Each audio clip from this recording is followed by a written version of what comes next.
Perkenalkan, nama saya Sylvia Andriani, mahasiswa Universitas Negeri Jakarta dengan program studi manajemen pendidikan. Pada kesempatan kali ini saya akan memberikan sebuah materi dan info pengetahuan juga mengenai konsultan pendidikan. Nah, apa saja sih tips-tips yang bisa dilakukan kita ketika ingin menjadi seorang konsultan pendidikan?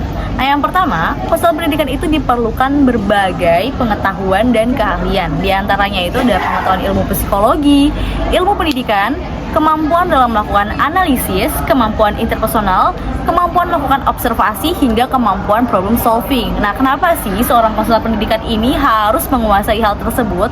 Karena kita akan dipaksa dan dituntut untuk memecahkan berbagai masalah dalam dunia pendidikan. Kenapa kita harus belajar psikologi? Karena kita tidak tahu nih seperti peserta didik dan lain sebagainya.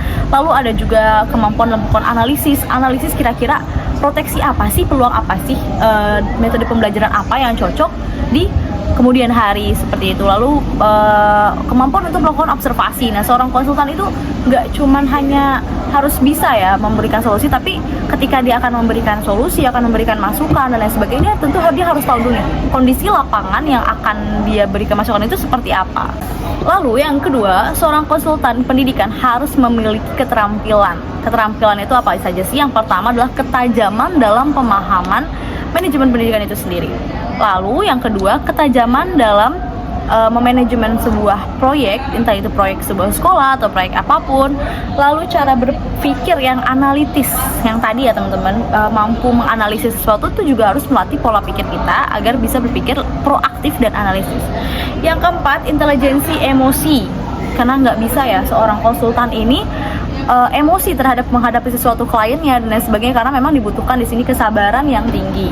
Lalu yang kelima, ada komunikasi efektif dan interpersonal. Nah, kenapa? Gimana kita bisa berkomunikasi dengan klien kita ketika kita saja tidak bisa mengelola cara komunikasi kita, teman-teman. Jadi seorang konsultan pendidikan ini sangat penting sekali ilmu komunikasinya, bagaimana cara dia menanggapi kliennya, bagaimana cara dia memberikan solusi, memberikan arahan dan lain sebagainya, dan hal itu tuh diperhatikan seperti itu.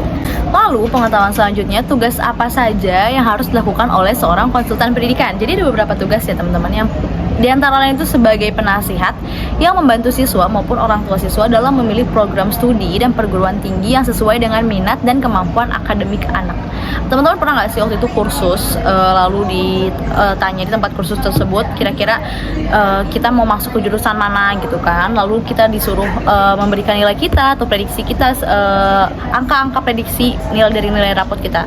Nah, seorang konsultan pendidikan itu akan melihat potensi dari mana angka-angka kita tadi itu yang kita hasilkan dari selama kita sekolah. Maka dia akan mengajukan, wah kamu lebih baik masuk ke jurusan ini karena nilai kamu segini dan ini aman untuk diambil untuk jurusan ini. Nah, itu tuh salah satu contoh pekerjaan yang bisa dilakukan oleh seorang konsultan pendidikan. Makanya banyak banget konsultan pendidikan itu bisa bekerja di kursus-kursus ya teman-teman, kayak contohnya Ruang Guru. Mereka tuh punya konsultan pendidikannya sendiri loh teman-teman.